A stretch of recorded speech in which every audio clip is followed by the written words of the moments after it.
अनि हजुरहरूले विकली रेगुलर हेर्ने नेपाली टिभी प्रोग्रामहरू चाहिँ कुन कुन हो नि आउनुहोस् म मेरो बताउँछु हजुरहरूलाई। हजुरहरूसँग मिल्छ कि मिल्दैन कमेन्ट गर्नुहोला।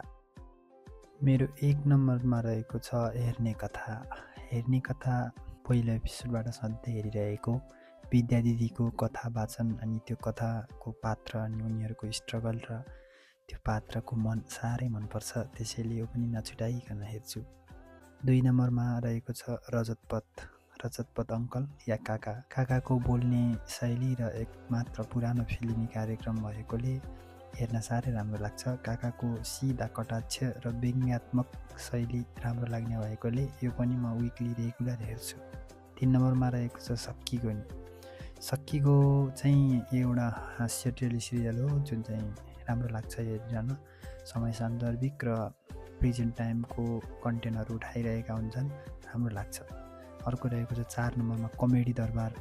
यो पनि राम्रो लाग्छ। यसमा आउनुभएको सबैले रोस्ट गर्ने, रोस्ट हान्ने र रातो हुने गरेर रोस्ट हान्नुहुन्छ, त्यो साह्रै राम्रो लाग्छ। 5 नम्बरमा रहेको छ भोइस अफ नेपाल। नेपालको रियालिटी सोजहरू मध्ये भोइस अफ नेपाल पनि एउटा राम्रो रियालिटी सो जस्तो लाग्छ अनि धेरै राम्रो लाग्छ। सधैँ विकली हेरिरहेको हुन्छु। तपाईँहरूलाई चाहिँ कुन कोच बढी मनपर्छ भन्नुहोला है। र आयो 6 नम्बरमा लास्ट हो यो, जुन चाहिँ यक्ष प्रश्न छ।